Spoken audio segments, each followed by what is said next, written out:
Welcome back. We're listening to Billy Wood's GOLLIWOG, which is the greatest album of 2025 so far. 7 tracks we've done, and they've all been 10 out of 10. This is we're on track 8, Pitchforks Halos, which is actually a 9 out of 10. You know, there isn't many albums that do all the 10 out of 10s all the way through. I can think of 3.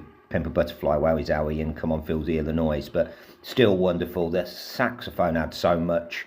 Yeah, there's a holy feel to this in a dark way. 9 out of 10. Track 9, All These Worlds Are Yours. Maybe is a little bit of a small dip in this album. It's the first sort of ambient moment where I drift off a little bit. I do like Lucid, sorry. I did really like his album. But yeah, maybe a mid-album drift. 9 out of 10. Track 10, Maquiladoras. Yeah, we're not in the same mind-blowing, or maybe I'm just exhausted. But you just completely trust him now, and it's the glorious mess with some heartbreaking piano, about as deep as music can be, and that outro, wow, 9 out of 10.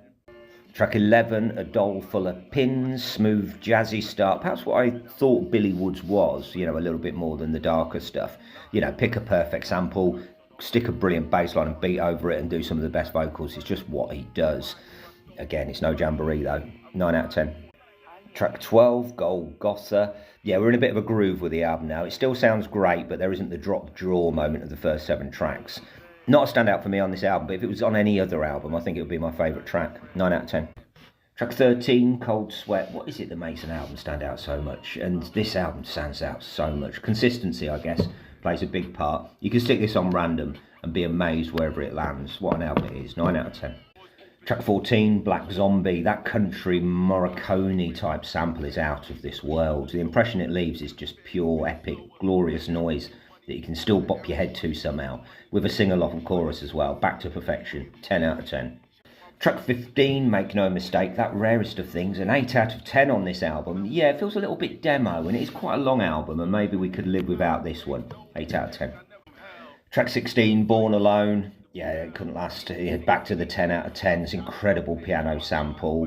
So dark and disturbing. Born Alone, Die Alone, you know, happy stuff. But yeah, just wonderful. 10 out of 10. Track 17, Lead Paint Test. I know that sample, but I can't quite place it in old jazz one. But yeah, it's exhausting. It's a long album, it's exhausting. But I'm also sad when it's over. This is second from last track.